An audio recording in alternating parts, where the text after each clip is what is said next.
All right, let's kick off this deep dive and, really explore this idea of using ChatGPT for personal finance. We found this blog post by Steve Jr. that's got us thinking about all the possibilities. So, Yeah, it's really interesting to see, you know, how people are using this technology to manage their money. okay, so Steve Jr. starts by talking about the importance of clear financial goals, and he suggests using ChatGPT to define those. He gives some examples like, I want to save our $15,000 for a trip in 2 years. How can I do that? But I wonder, is that really the best way to phrase that? I mean, could we make that prompt more specific to get better advice from ChatGPT? That's a great point. That prompt is a good start, but it doesn't really give ChatGPT enough detail. I mean, think about it. To give you really good advice, it needs to know things like your income, your expenses, Yeah. and any savings you already have. The more specific you are, the better it can understand your situation, Hmm. and then it can give you more realistic advice. Yeah, that makes sense. It's like, instead of saying, I want to go to Paris, you're giving ChatGPT a full itinerary. That way it knows exactly how much you need to save. Right, exactly. And it's not even just about the numbers. You can tell ChatGPT about your travel style too. Like, do you want to stay in fancy hotels, or are you more of a budget traveler? Do you plan to eat out all the time or cook your own meals? Those things make a big difference in how much you need to save. Okay, Yeah. so being specific with your goals is super important. But what about creating a budget? As Steve Jr. talks about asking ChatGPT to create one based on your income and expenses, he even gives an example. Organize a monthly budget of $7,000, considering fixed expenses, leisure, and savings. Right, and that's a good example of how ChatGPT can help you organize your money. But you have to remember, ChatGPT doesn't know everything about your life. Like, you might have some irregular expenses that pop up, things like a car repair or, maybe a wedding gift. Those things wouldn't be in a general prompt like that. So the key is to use ChatGPT's suggestions as a starting point. But you need to combine that with your own knowledge and make adjustments. So it's more of a partnership than just letting an AI take over. Yeah, definitely. Think of ChatGPT as a really powerful assistant. Hmm. It can crunch numbers and give suggestions, but it's still up to you to make the decisions. Honestly, that makes me feel a lot better. It's reassuring to know it's not about replacing human judgment.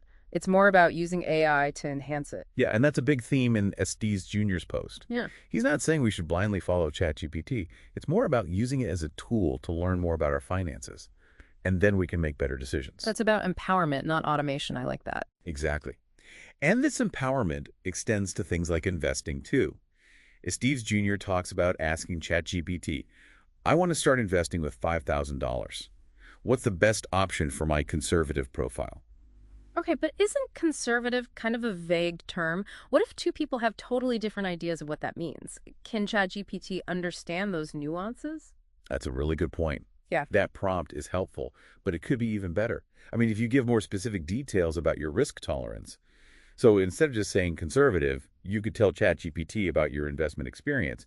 You could say how much risk you're comfortable with and how long you plan to invest. So instead of asking for the best option, which is kind of subjective, you're giving ChatGPT enough information to suggest things that really match your style. Exactly. And you can take it even further by talking about your investment goals. Are you saving for retirement? A down payment on a house, maybe your kid's education. By giving all that context, you're helping ChatGPT narrow down the options. And then it can recommend investments that will actually help you reach your goals. So it's all about giving ChatGPT the right information so it can give you the best advice. It's like talking to a financial advisor, but the advisor is an AI. Yeah, that's a great way to put it. Just like with a human advisor, the more information you provide, the more specific your questions are, the better advice you're going to get. This is fascinating. I'm starting to see how ChatGPT could be a real game changer for personal finance. But it's clear we need to be smart about how we use it. We need to think things through and use it strategically. Absolutely. And that's something we'll keep exploring as we go deeper into Steve Jr.'s blog post. Okay, so we've talked about setting goals, creating budgets, and even getting investment advice from ChatGPT. What other areas does a Steve's Jr. cover? Because I have to admit, I'm pretty hooked on this whole AI-powered personal finance thing. Well, he goes on to talk about how ChatGPT can help you track your progress and analyze your spending habits, and even identify areas where you could be doing better. Oh, wow, that sounds incredibly useful, especially for someone like me, who, let's just say, doesn't always scrutinize their bank statements. That's where ChatGPT can really shine. It can take all that raw data and turn it into something you can actually use. Imagine asking ChatGPT, hey, how did I do with my budget this month? Hmm. Where did I overspend? Or even, am I on track to reach my savings goal for that trip to Paris? Talk about accountability. Exactly. And it's not just about looking back either. You can use ChatGPT to plan for the future too. You could ask it to project your savings growth, or estimate your retirement income, or even model different financial scenarios based on your goals. Wow, it's like having a crystal ball for your finances. I'm really starting to see how this could totally change how we manage money. And that's just the beginning. As we keep going, we're going to look at even more advanced ways to use ChatGPT for your money. Things like automating investments, optimizing your taxes, and even negotiating better deals. This just keeps getting better and better. I'm already rethinking my whole approach to personal finance. And that's exactly what Steve Jr. is trying to do with his blog post. He wants to show people that managing money doesn't have to be complicated or stressful. With tools like ChatGPT, it can actually be pretty simple, efficient, and maybe even enjoyable. Well, I'd say he's definitely succeeding. Just thinking about all this makes me feel more confident and in control of my finances. That's great to hear. And remember, this is just the start. We've got a lot more to cover, so stay with us as we go deeper into the world of ChatGPT and personal finance. You know, it's interesting. Steve Jr. really wants us to change how we think about managing money.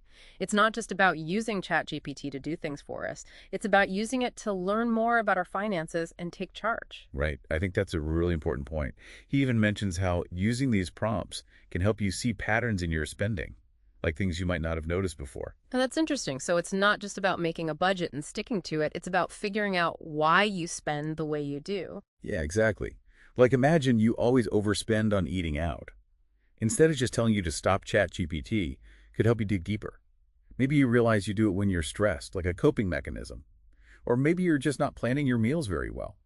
That makes a lot more sense than just saying, stop spending so much on takeout. It's about finding the root of the problem and then finding solutions that actually work for you. And that's what makes ChatGPT so powerful, that personal touch. It's not just a budgeting app. It's more like almost a financial therapist helping you understand your relationship with money.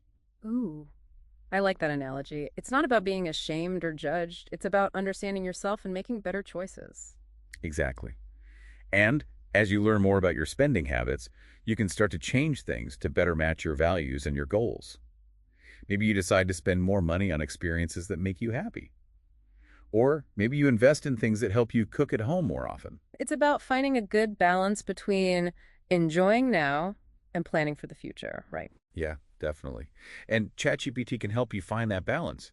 It gives you the information you need to make smart decisions. Okay, but let's be real for a second. Even with ChatGPT's help, managing your money can still feel like a chore. What does the Steve Jr. say about staying motivated over time?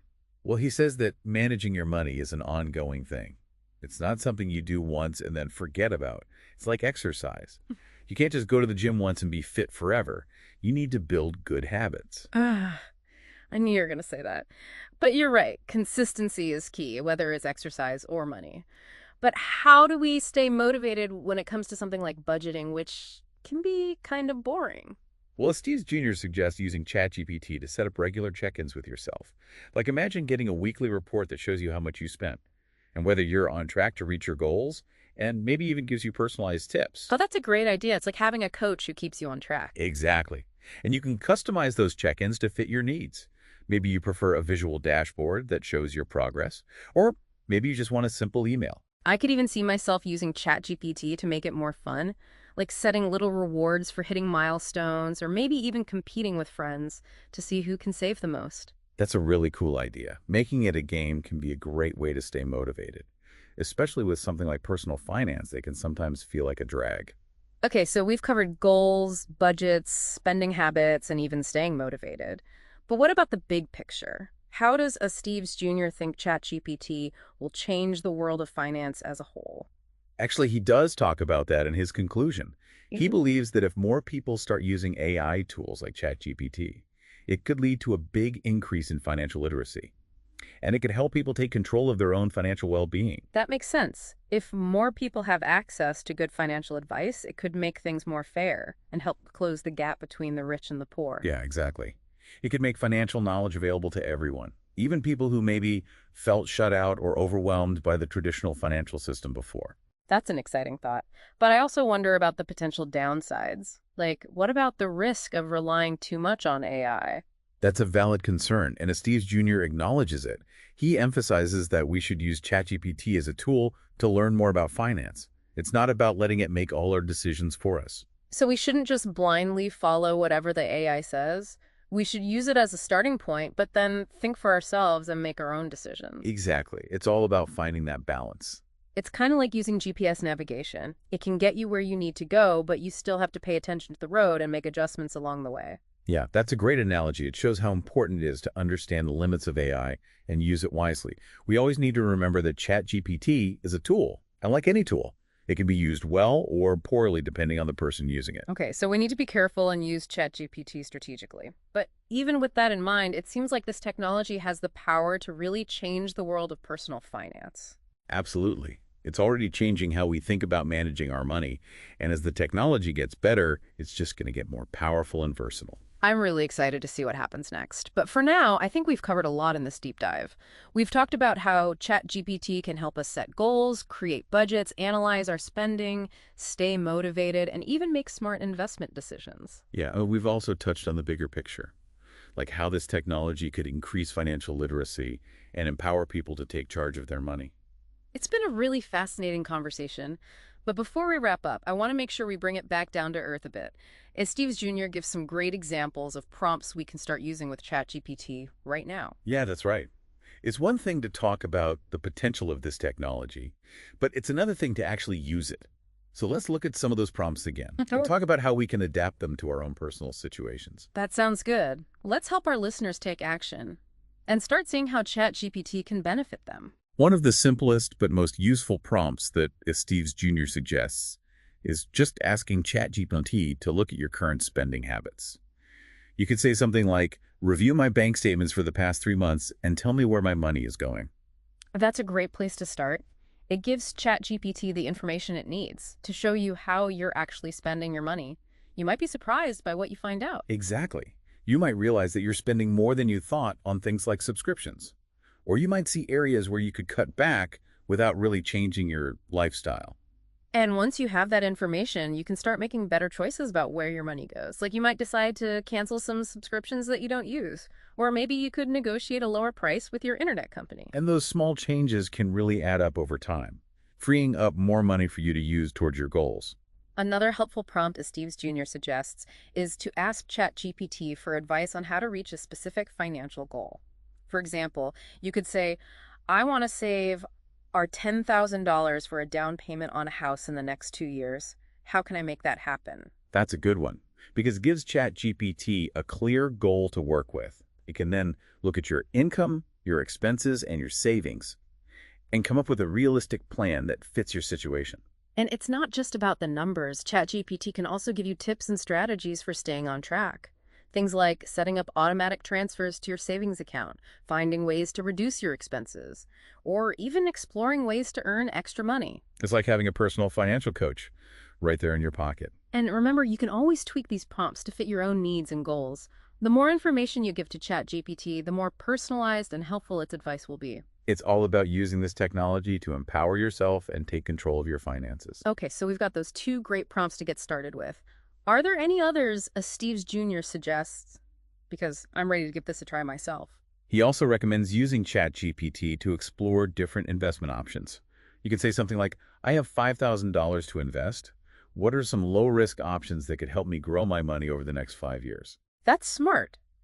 Instead of asking for the best option, which can be different for everyone, you're giving ChatGPT some guidelines to work with, like your risk tolerance and how long you plan to invest. Right. And then ChatGPT can give you some different options along with information about the potential risks and rewards. But we should remember that even though ChatGPT can offer suggestions, it's still important to do your own research and talk to a financial advisor before making any big decisions. Absolutely.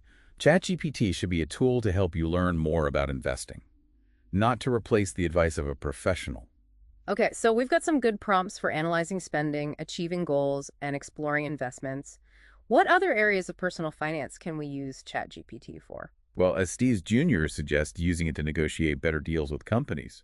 You could say something like, help me negotiate a lower rate for my internet service. Wait, really? ChatGPT can do that? It can definitely help. It can give you information on typical rates in your area, suggest some good negotiation tactics, and even help you write an email or a script to use. Wow, that's incredible. I'm usually so nervous to negotiate, but with ChatGPT's help, it might actually be kind of fun. It's all about feeling empowered to stand up for yourself and get the best possible deals.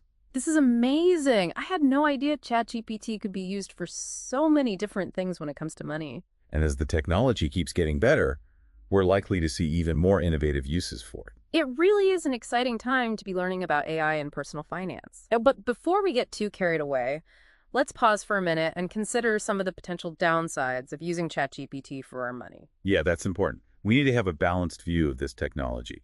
We need to see both the potential benefits and the potential problems. One thing that worries me is the possibility of bias in AI algorithms. How can we be sure that ChatGPT is giving us fair and impartial advice? That's a valid concern, and the people who develop AI are working hard to address it.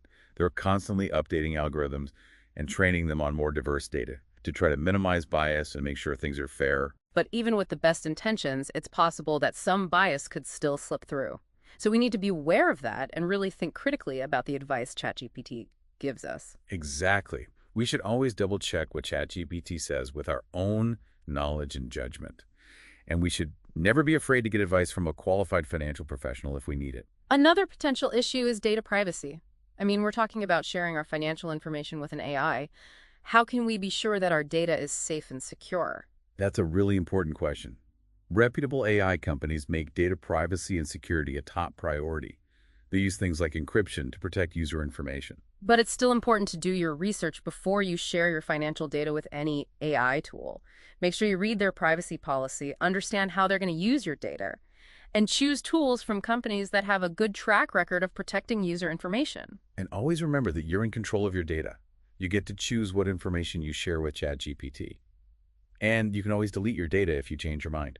Okay, so data privacy and bias are two big things to watch out for. Are there any other limitations we should keep in mind? Well, it's important to remember that ChatGPT is a new technology and it's constantly changing. The advice it gives today might be different from the advice it gives tomorrow as its algorithms get smarter and its knowledge base grows. So we can't just set it up and forget about it. We need to stay up to date on the latest advancements in AI and keep learning how to use these tools effectively. Exactly. And it's always a good idea to compare what ChatGPT says with other sources of information, like reputable financial websites, books, or even human advisors. We should think of ChatGPT as one tool in our financial toolbox, not the only solution. That's right. And if we approach it with a balanced and informed perspective, we can use the power of AI to improve our financial well-being without giving up our own judgment or independence. I think it's really cool how Steve Jr. is excited about AI, but he's also cautious. Yeah, he's not saying we should just let ChatGPT make all our money decisions for us. Right, so it's not about getting rid of financial advisors completely. No, think of it more like ChatGPT is another tool you can use, along with your other financial resources. It can help you gather info, analyze data, and see what your options are. But ultimately, you're still the one making the decisions. So it's like having a really smart research assistant who can do all the number crunching and make reports, but you're still the CEO of your own finances. I like that analogy. And just like a good CEO, you need a good team around you. ChatGPT can be part of that team, but it shouldn't be the only member. That makes me think about how ChatGPT could actually make the relationship between clients and financial advisors even better. Oh, how so? Well, imagine your financial advisor is using ChatGPT to do things like analyze your spending habits or find areas where you could improve and create a plan that's really tailored to your goals. Yeah, that would free up the advisor's time to focus on the bigger picture and build a stronger relationship with you. Right. It's not about replacing that human connection. It's more about making it even better with the help of AI. That's a really interesting idea. And it could also make financial advice more affordable for people who maybe can't afford a traditional advisor. That's something Steve Jr. talks about a lot in his blog post. He thinks AI tools like ChatGPT could make financial knowledge available to everyone, even people who might have felt left out of the system before. Exactly. It's like leveling the playing field. It's pretty exciting. Huh. But I also wonder how traditional financial institutions are going to adapt to all this change. That's a good question. I think we're going to see a shift toward financial services that are more personalized and tech-driven, like we're already seeing with robo-advisors and stuff. It's going to be interesting to see how it all shapes out. But one thing's for sure, the world of personal finance is changing big time, and AI is leading the way. Definitely. And as we wrap up this deep dive, I think it's important to remember that this technology is still pretty new. We're just starting to figure out all the ways we can use it and what it means for the future. That's what makes it so cool. There's so much potential out there. Yeah. And as AI keeps getting better, we need to stay informed about what's happening. And we need to have conversations about the ethical implications of this technology. We want to make sure that AI is used responsibly. Absolutely. And that's where we all come in. As individuals, we need to learn about AI, experiment with these tools, and give feedback to the people who are developing them so that we can help shape the future of this technology. We want to make sure AI is used for good and that everyone benefits. Right, exactly. So as we finish up our deep dive into Steve Jr.'s blog post, we want to leave you with a feeling of excitement and empowerment. The world of personal finance is evolving, and with the help of AI, we have an amazing opportunity to take charge of our financial well-being and create a brighter financial future for ourselves and future generations. Thanks for joining us on this journey. And until next time, happy